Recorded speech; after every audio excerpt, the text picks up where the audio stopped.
सरफरोशी की तमन्ना अब हमारे दिल में है, देखना है जोर कितना बाजुए कातिल में है।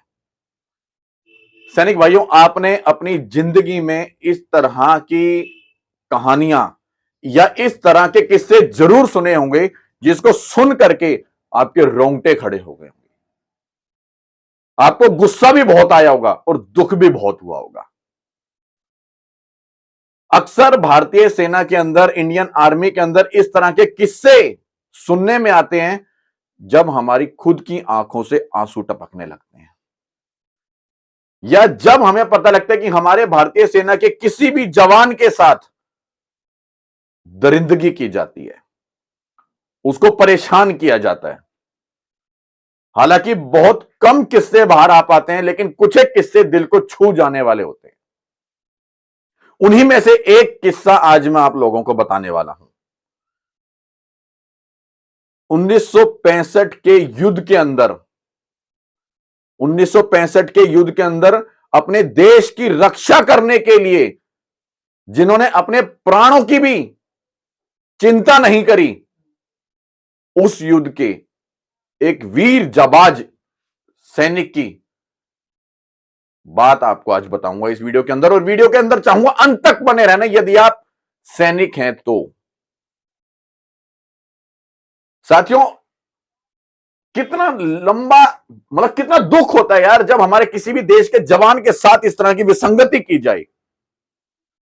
बता देता हूं मैं आपको, 1965 के अंदर युद्ध हुआ और उस युद्ध के अंदर एक जवान जिन्होंने अपने प्राणों की चिंता किए बिना पूरी तरह से डिसेबल हो गए भाई, पूरी तरह से।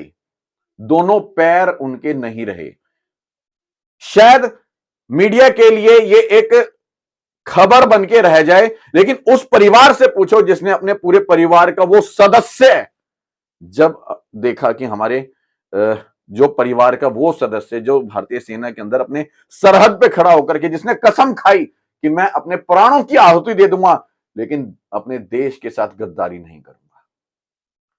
1965 के अंदर युद्ध के अंदर सेम अपनी उस कसम को याद करते हुए उसने व्यक्ति ने अपने दोनों पैर गंवा दिए, लेकिन दुश्मनों से लोहा लगातार लेता रहा।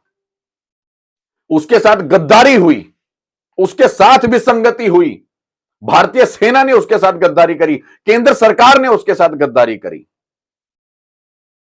आज तक वो व्यक्ति अपने इंसाफ के लिए लड़ रहा है। कोर्ट में केस डाला, जीत भी गया, और उसके बावजूद भी बता दूं मैं आपको, एएफटी ने सेना के ऊपर, भारतीय सेना के ऊपर और केंद्र सरकार के ऊपर उनको गलत ठहराया और कहा कि इस व्यक्ति को इंसाफ दो। उसके बावजूद भी इंसाफ नहीं दिया।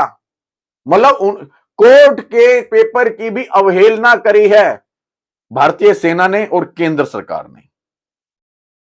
तो सोचिए, पहले तो उस व्यक्ति ने एएफटी में केस डाला, कई सालों तक केस चला, एक उम्मीद थी कि मेरे को यहां से न्याय मिल सकता है, और जब लंबे संघर्ष के बाद उस व्यक्ति को न्याय मिला, किस तरह से मिला वो बता दूं आपको। एएफटी ने पहले केंद्र को बोला, इंडियन आर्मी को बोला, मतलब भारतीय सेना को बोला कि इस व्यक्ति को इंसाफ दिया जाए, लेकिन जब उसके भी आदेश की अवहेलना की गई उसके बाद फिर नोटिस जारी किया गया। वो नया, अभी इस वाक्य को पूरी बात बताऊंगा मैं आपको। देखिए, एएफटी ने पेंशनर्स के हित में दिया बड़ा आदेश, केंद्र सरकार और सेना को दिया नोटिस, उनको नोटिस थमा दिया। अब वो पूरी बात मैं आपको बताऊंगा। जिम्मेदार अधिकारियों के भत्तों में से कटेंगे पैसे, ऐसा एएफटी ने बोला साफ कि जो जिम्मेदार अधिकारी हैं जिन्होंने आदेश की अवहेलना की है उनके भत्तों में से पैसे कटेंगे, अधिकारियों पर लगेगा अंकुश। पूरी बात मैं आपको बताऊंगा। और जब इस तरह की चीज सामने आती है तो भाई यहां पर धक्का लगता है कि हमारे देश के जवानों के साथ यह सरकार और अधिकारी किस तरह से तानाशाही का रवैया बरतते हैं यार। देखिए, पूरी जानकारी मैं आपको दिखा दूंगा। अमित कुमार, इन्होंने अभी ट्वीट किया है उस व्यक्ति के संदर्भ में जिन्होंने 1965 का भी मैंने जो किस्सा आपको बताया। क्या ट्वीट किया है वो भी मैं आपको बताऊंगा पूरे। यहां पर इंग्लिश में मैं आपको हिंदी में ट्रांसलेट करके बताऊंगा। ये देखिए, आवेदकों के पक्ष में अब सशस्त्र बल न्यायाधीश मतलब एएफटी ने से कड़े आदेश आ रहे हैं। सरकार के लिए सिस्टम में पारदर्शिता पर विचार करने का समय आ गया है। उन्हें यसमैन को अलग करना चाहिए और अदालत के आदेशों का पालन न करने में शामिल उन अधिकारियों पर सख्ती से कार्रवाई करनी चाहिए। उन्हें आगे की मुकदमेबाजी में खर्च किए सार्वजनिक धन के शोषण के लिए जवाबदेह बनाया जाना चाहिए और इसकी वसूली उनके वेतन और भत्तों से की जानी चाहिए। अधिकारियों का अहंकार नकारात्मकता और अन्याय पैदा करने का सबसे बड़ा कारण है और इस पर अंकुश लगाया जाना चाहिए। धन्यवाद दूंगा कर्नल अमित कुमार जी को, जिन्होंने वाकई हमारे वेटरन्स के बारे में इतना अच्छा सोचा और एक ट्वीट किया ताकि हमारे वेटरन्स को या हमारे उस वीर जवान को इंसाफ मिल सके। और आगे देखिए, जो ऑर्डर की कॉपी निकाली है वो मैं आपको दिखा देता हूं। ये आर्म फोर्सेस का है, प्रिंसिपल बेंच का है और क्या ऑर्डर है मैं वो भी आपको बता देता हूं। इस ट्रिब्यूनल द्वारा 4 अक्टूबर 2023 को आदेश पारित किए जाने के बाद और प्रतिवादियों को स्पष्ट रूप से चेतावनी दी गई थी कि यदि वे आदेश का पालन नहीं करते हैं, देखिए समझने की बात है क्योंकि यहां पर भारतीय सेना ने और केंद्र ने उनके आदेश का पालन नहीं किया था, तब ये आदेश मतलब नोटिस उनको थमाया गया है। ये नोटिस भारतीय सेना और केंद्र दोनों को थमाया गया है। तो अदालत की अवमानना के आरोप में मामला उच्च न्यायालय के माननीय मुख्य न्यायाधीश के समक्ष रखा जाएगा। कार्यवाही प्रतिवादियों ने कुछ भी किया हो, इसके बजाय उन्होंने एक शपथ पत्र भरा है जिसमें आदेश लागू ना करने का बहाना बनाया गया। मतलब उन्होंने एक और पत्र भर के दे दिया। समझ रहे हैं मेरी बात को? हम उससे संतुष्ट नहीं हैं। साफ तौर पर एएफटी ने कहा कि हम उससे संतुष्ट नहीं हैं। तो इस ट्रिब्यूनल के प्रिंसिपल रजिस्ट्रार को निर्देश दिया जाता है कि वह इस पूरी फाइल की फोटोकॉपी बनाए और पारित आदेशों के साथ इसे प्रतिवादी के खिलाफ अदालत की अवमानना की कार्रवाई शुरू करने के लिए दिल्ली उच्च न्यायालय के माननीय मुख्य न्यायाधीश को भेजे। आगे देखिए, जैसे कि यह एक संदर्भ है न्यायालय की अवमानना अधिनियम 1971 के प्रावधान के तहत अवमानना की कार्रवाई करने के लिए बनाया गया। मतलब कोर्ट की भी अवहेलना की गई है, कोर्ट के आदेश की अवहेलना करी है भारतीय सरकार ने और भारतीय सेना ने।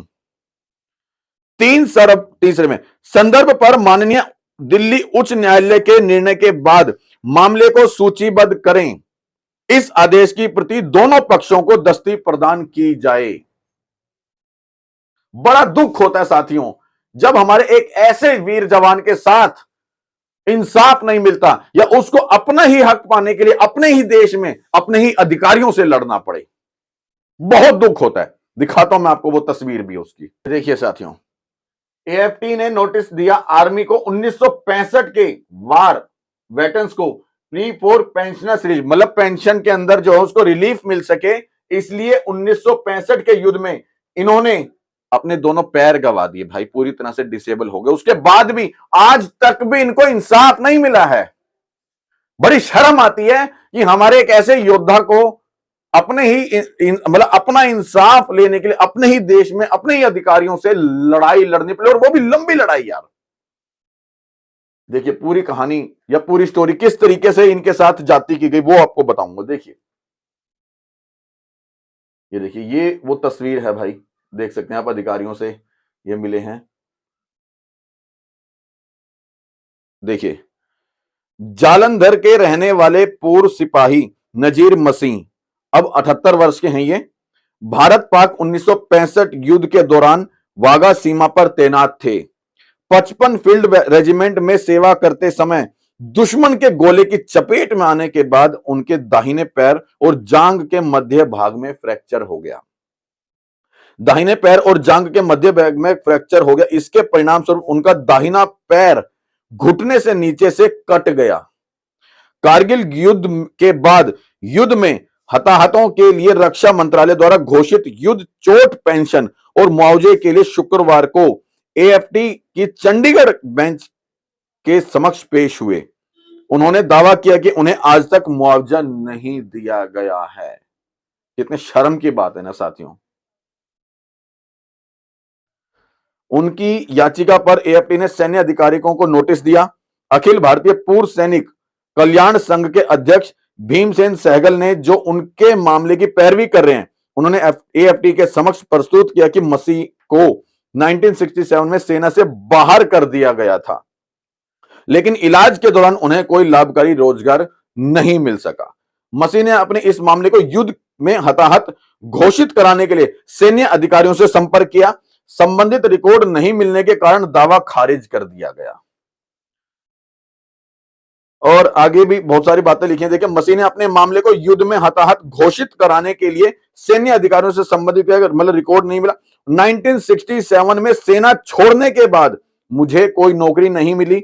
उस समय मेरी विकलांगता पेंशन केवल 1000 रुपए थी। मेरे पास पालने के लिए एक परिवार था। सच्चाई है, कितना बड़ा लंबा चौड़ा परिवार होता है, उसको पालना है पूरे जीवन भर तक। हो सकता है कि सेना के लिए एक व्यक्ति के साथ यह हादसा हुआ हो, लेकिन वो सोचिए उस परिवार पे क्या बीतती होगी जिसके परिवार के सदस्य के साथ यह हादसा होता है। अब पेंशन बढ़ाकर 20,000 रुपए हो गई है, लेकिन गुजारा करना अब भी मुश्किल है। मैं युद्ध चोट पेंशन के लिए सेना अधिकारियों से संपर्क कर रहा हूं, लेकिन कोई फायदा नहीं हुआ, ऐसा मसीह ने बोला। ड्यूटी पर गंभीर रूप से घायल हो गए थे। 55 फील्ड रेजिमेंट में सेवा करते समय दुश्मन के गोले की चपेट में आने के बाद उन्हें उनके दाहिने पैर और जांघ की मध्य भाग में फ्रैक्चर हो गया। इसके परिणाम स्वरूप उनका दाहिना पैर घुटने से नीचे कट गया। बस इससे अब मैं क्या बोलूं, खुद आप देखें भाई। जब हमारे एक इस तरह के वेटरन्स के साथ भी इंसाफ नहीं मिल सकता, तो किसको इंसाफ मिलेगा।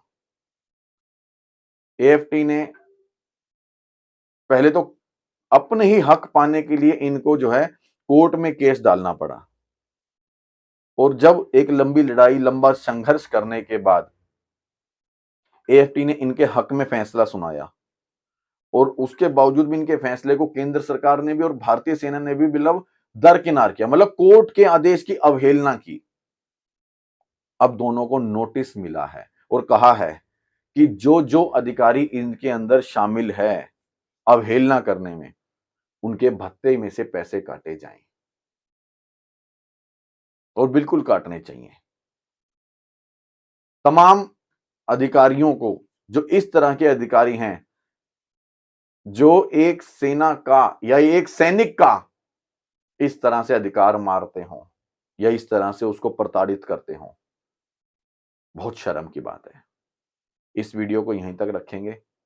यदि वाकई आपको लगा हो, आपके दिल को छुई हुई ये बात कि आपके भाई के साथ, आपके दोस्त के साथ या आपके अपने मित्र के साथ इस तरह का हुआ है, क्योंकि मुझे पता है आप भी एक सैनिक हैं, और एक सैनिक के साथ इस तरह का, और ये अकेले कैसे नहीं है, आज भी बहुत सारे हमारे वेटरन्स भाई ऐसे हैं, बहुत सारे सैनिक भाई ऐसे हैं जो आज भी अपने इंसाफ के लिए लंबी लड़ाई लड़ रहे हैं, संघर्ष कर रहे हैं।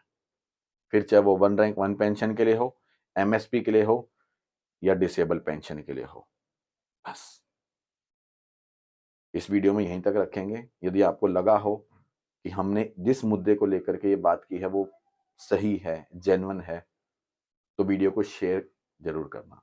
बाकी इस वीडियो को लेकर आपके आपके क्या विचार हैं, वो कमेंट बॉक्स के जरिए हमारे तक जरूर भेजना।